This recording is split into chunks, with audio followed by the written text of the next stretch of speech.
This is Paula Sleer interviewing Mirjam van der Bergh on the 10th of September 1995 in Johannesburg, South Africa, slate number 2. Roll number 2. Tape number 2, sorry. Tape number 2. Yeah, okay. Let's do it again. No, it's fine, carry on. Mirjam, just to go back, can you give me the names of your brothers and sisters again and spell them for me? My eldest brother is Arnold Volkwinis, if you want to have the full name. Arnold Rodriguez Pereira. My next brother is Martinez Maurits, Martinus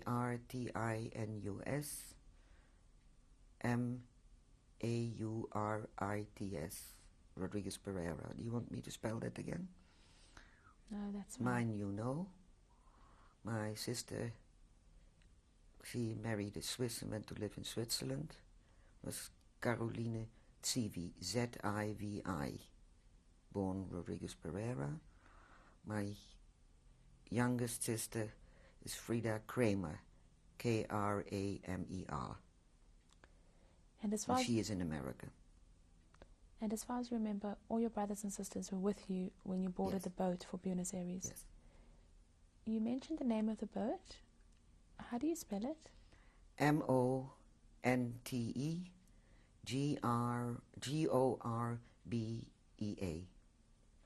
Montegorbea. Now, you don't remember too much about walking through Europe. You say you remember a little bit about Paris, but you remember the boat. Yes. Why do you think you remember the boat and nothing else? Because we knew then that we were free. How did you know that? Well, we were away from Europe, from the German occupation. Do you think most of your walking was done at night? I don't know. We went part by train, but I don't know what and what. Can you remember if you wore the yellow star? No, I don't think so. But when we took it off, I also don't know. But you have the yellow star with you here in Yes. South Africa. Yes. Where was it the whole time? I hid it in my panties, I think. And I've always kept it. Why did you keep it? As a memento. A memento of what? Of the war. You say you remember the boat because you knew then that you were free. Do you remember feeling very, very scared before then? Yes. Scared that what would happen? Well, you never knew. By the time you caught the boat, were you aware of what was happening to Jews in Europe? I think we knew. Not the details. So what did you know? But that they were sent to camps, yes. News was filtering through. Your father was a religious man. Yes. How did he explain all of what was happening to you kids? He didn't. He never spoke about anything. We never discussed. No, my parents tried to carry on life as normal as possible.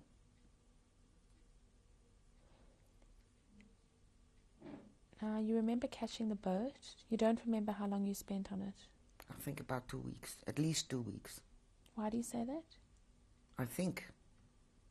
What did you do while you were on the boat? Play ball, I don't know, lie in the sun. Where did your parents get the money from? I don't know. And then you arrived in Buenos Aires. My father taught Greek and Latin there. And I worked first in an atelier of a boutique. My sisters went to school. My brothers went to work. And then I looked after children. And I gave English lessons. Why did you go to Buenos Aires? We had family there. Or there were family connections there. Did a lot of Jews from Holland go there, as far as you know? Some did, I think. Did you feel safe being Jewish in Buenos Aires at that time? Yes. Did you start going to shul again and keeping a kosher home? Yes. Where did But I don't remember the shul. But we had a kosher household again. What do you remember about your household and your home in Buenos Aires? It was a flat. In the center of the center of Buenos Aires. Who met you when you arrived in Buenos Aires? I don't know. What did your brothers and sisters do while they lived in Buenos Aires? My brothers went to work, my sisters went to school. Your brothers went to work as what? In an office, I think. And your father, what did he do? He taught Greek and Latin. And how long were you in Buenos Aires for? 1 year. And then what happened? Roughly yeah.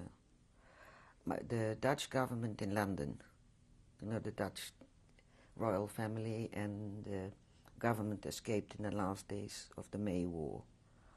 And the Dutch government asked my father to come to London to advise them on Jewish affairs because of everything that happened. And my youngest brother was going to a Dutch army camp in Canada. And my mother's parents were stuck in America, so my father asked the Dutch government, because they were paying for our trip, could we go via America? Which happened. And my father was the first Jewish army chaplain, and he became a major in what they called the Princess Irene Brigade, which was in the invasion. And he went over on the Queen Elizabeth, which was then already a troop ship.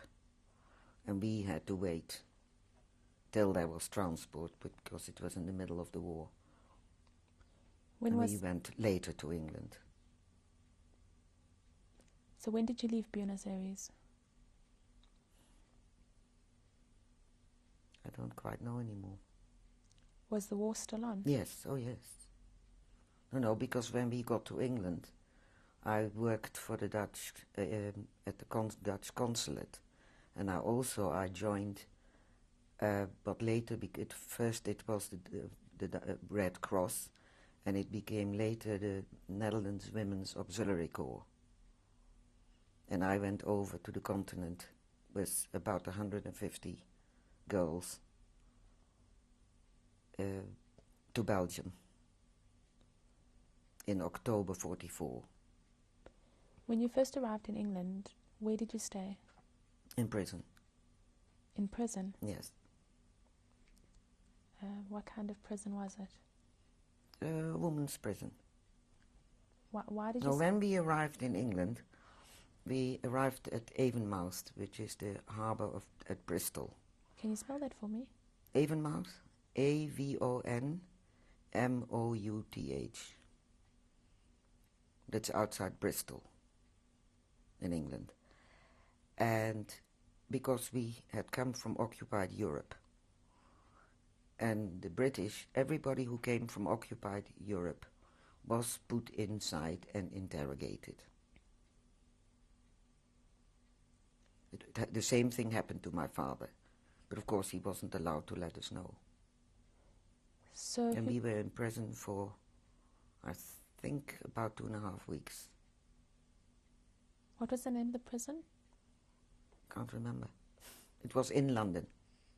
And I know that we went under police escort. We were taken to the police station in Bristol, and then under police guard to London. And there we were taken in a Black Maria to the prison, and it was during an air raid. Who was with you at that time? My mother and my sisters. Now, when you stayed in the prison, did you all stay together as a family? Yes. No, we slept in a big hall with a lot of funny people. Was it only Jewish? You didn't have rooms. Was it only Jewish people in the prison? No. All sorts. What did you do during the day?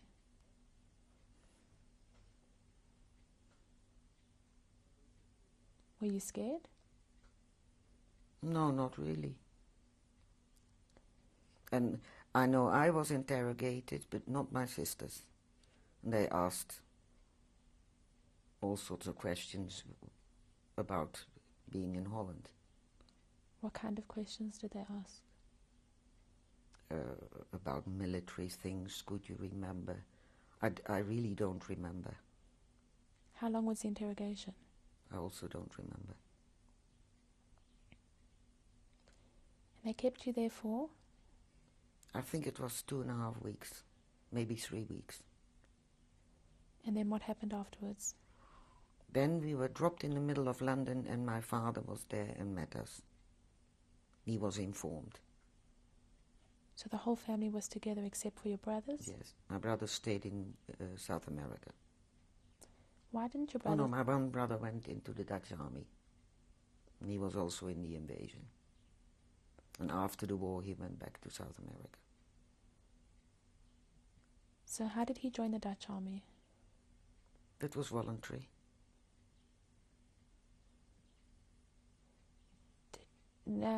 As a Jewish person joining the Dutch army, did he not feel betrayed by what had happened in Holland?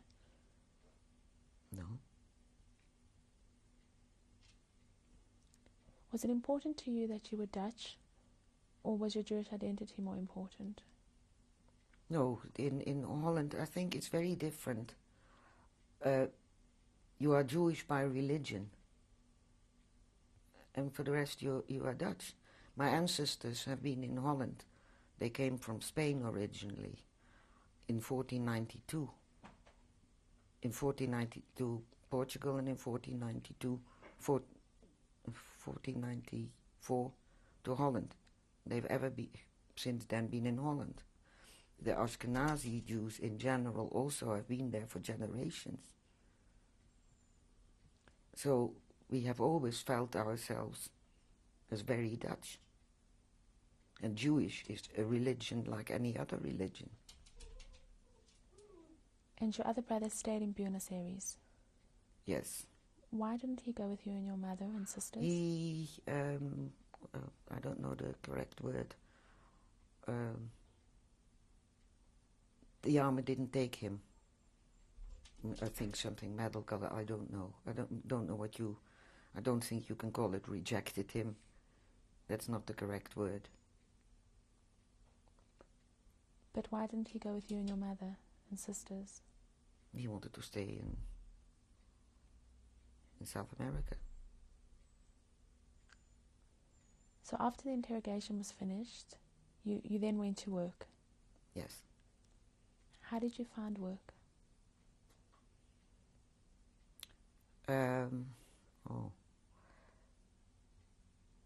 I think it was a Dutch non-Jewish lady who was on board ship that we finally went from Halifax, Nova Scotia in Canada to England, and she had a friend, or maybe she knew herself. They needed somebody at the Dutch consulate in London, and that's how I went to work there. And how old were you at the time? Well, you work it out. I was 19. About 19. 19. Had you finished 20. school? Mm-hmm. You had. Well, after I left Holland, I didn't go to school anymore. Did you complete the number of years that most kids... This was a 4-year school. If the war hadn't happened, I would have probably gone to university. But that wasn't possible. And then the war threw everything out, so I never went back to study. If you had gone to university, what would you have studied? Modern languages. So you went to go and work. What type of work did you say you did? Typing, issuing passports, all sorts of things. Had you received training for this? No. So how did you manage to do it? Well, if you have to, there are a lot of things you can do. What did your mother do? Ran the house. So did the whole family move into a house then? Well, my father was then in 45, went over with the invasion. D-Day +2 or something, when the Dutch army went over. So my mother was alone with us. And how long was your father gone for? He didn't come to live in England again. When you say Because he stayed in after Holland was liberated. He stayed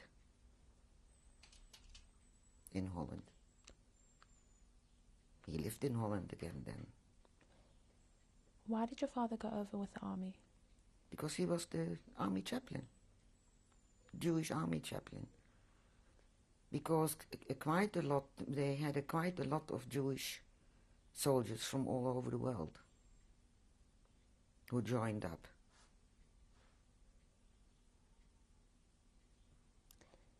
Did your father ever feel uncomfortable going back to Holland? No, I don't think so. When you say there were a lot of Jewish soldiers from around the world that joined up in the Dutch army? Yes, Dutch. There were Dutch who lived before the war in America, in Canada, in South Africa. And they joined up. Did you ever think it's strange that there was what was happening to the Jews in Holland and yet Jewish people were fighting in the Dutch army? No. Because it was not instigated by the Dutch, but by the Germans. Okay, there were also Nazi sympathizers in Holland.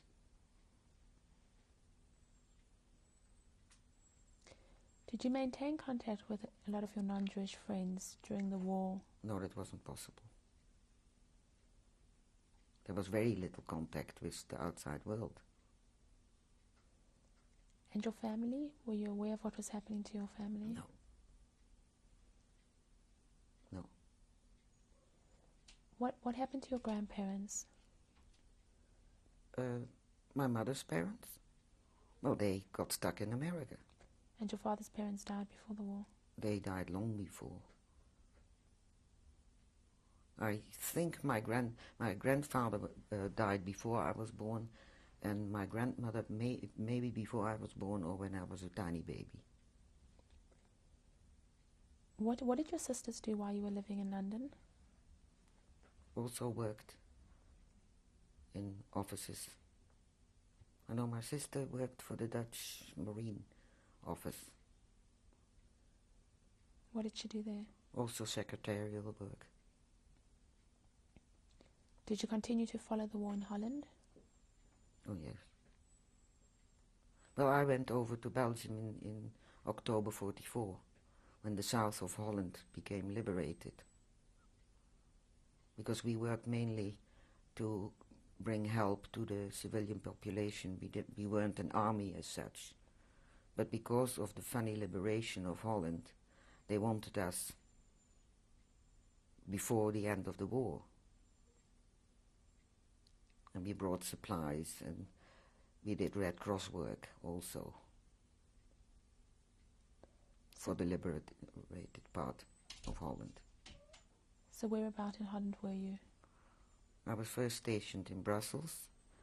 Then I drove 3-ton lorries with supplies, mainly, and also ambulances. Where did you learn how to get your license? I learned to drive in 6 weeks in London. That was organized by the organization. If you failed, then you were out. of the driving part. And then you had to do your test on a small truck. And then we went for training also to a Dutch camp in Wolverhampton in England. And there I got my military driver's license. What is the name of the Dutch camp? It was in Wrotsley Park, Wolverhampton. Now, the Red Cross work you did, who were the people that you were treating? We went out, we got training in London when the flying bombs fell. And we went to help with the Red Cross. And we had lectures. We were taught. What were you lectured on? On first aid. Were there a lot of Jewish people involved? Quite a few. Did you ever experience any anti-Semitism in the Red Cross? No. Nor in the army. Never. Did you in the Netherlands Women's Auxiliary Corps, never. No. Did you ever experience any anti-Semitism when you went back to Holland at that stage from the local population? No. And going back to Holland, did you become more aware of what had happened to the Jews? Yes. But I think by then we knew not all the horrible details. That only came all out after the liberation. But when you say you knew, how did you learn more? Well, there were stories going round, but not the details. What were the stories? That they were sent to camps. Did you have any experience of those camps? Did you ever go? Were there ever people that came out of the camps that Yes. came to the Red Cross? No. But you say there were people that came out of the camps that you had experience with. Yeah, but then I was back in England. Mirjam, how did you feel going back to Holland? Well, it's still my country. And as I said, the help we received from our non-Jewish friends was fantastic. Was that very common in Holland, or was that more the exception? Amongst the people I know, yes. Yes, it was very common. Yes. Yes. I know there are also other stories, but in my immediate surrounding, they were all the same. And the people survived due to the help they got. So how long were you in Holland then for, helping with the Red Cross? I got to the south of Holland in October 44, and I went back to England in August 45. Why did you go back to England? Because my mother was there. I had nowhere to live. And then very soon I met my husband, who was a reserve officer before the war, and he lived in England. And in 1939 he was called up and he went back to Holland. Your husband was also Dutch? Yes, he was Dutch. And then in 1942 he became a prisoner of war. The Germans first called up the regular army, Dutch army, of which a lot of people went underground. Then later in 1942 they called up all the reserve officers. So my husband also, he went to Germany and to Poland, to prisoner of war camps. And as he lived in England before the war, he was liberated by the Russians, and then he went back to Holland and they let him go back to England. Because he lived there before the war. And only at the end of the war, when the Germans more or less knew they were losing, one day the Germans came to the Dutch general who was in charge of the camp over the Dutch, under the Germans, and they came and they wanted the Jewish officers, and the Dutch general refused, and nothing more happened. Can you remember the name of that general? No. What was your husband's name? Hans. H-A-N-S. So you went back to England.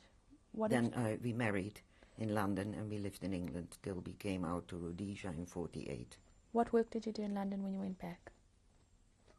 I worked for the Dutch government in the information service. I was then still in uniform. How did you meet your husband?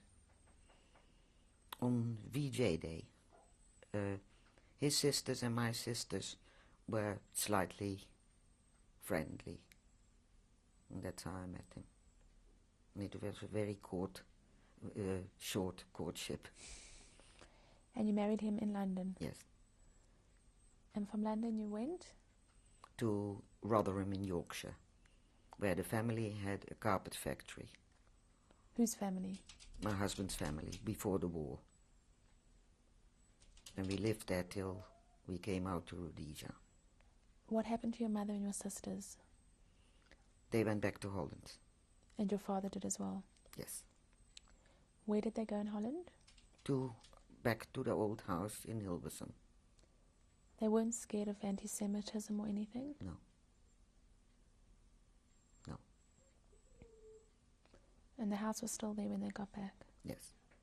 Well, I told you the story about the school and the man who didn't want to leave it. So you went out to Rhodesia then with your husband? Yes. Why Rhodesia? His father in May 40, had been on a business trip to England. So he was stuck there. My mother-in-law and my husband's family, they escaped to England in the last days of the May War. And they lived there.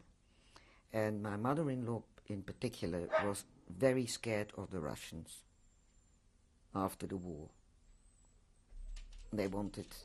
She wanted part of the family to move. And somebody suggested South Africa. And two brothers-in-law came to have a look, and they were told they must go to Rhodesia. There were more opportunities there. And that's how we came to Rhodesia. Where did you live in Rhodesia? First in Umtali on the border with Mozambique. And then we moved to Salisbury. Is Umtali still known as Umtali today? No, it is now Mutari, and Salisbury is Harare. Mutari, how do you spell that? M-U-T-A-R-E. Mirjam, how were you and your husband received by the Jewish community in Rhodesia? Fine. In Mutari, I think there was one other Jewish family, but there were some Jewish farmers in the neighborhood, and we used to get together with them. Were they also Holocaust survivors? No, they were there before the war. Did a lot of Jews come out? There were no, amongst the farming community there, as far as I know, no Holocaust survivors. Did a lot of Jews come from Europe to Rhodesia after the war?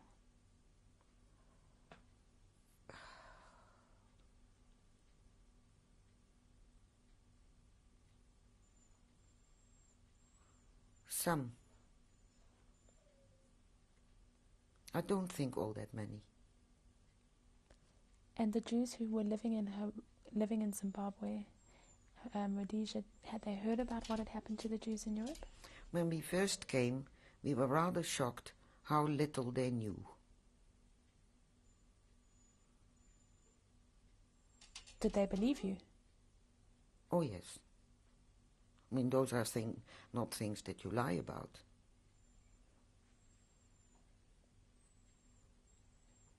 But they were very interested.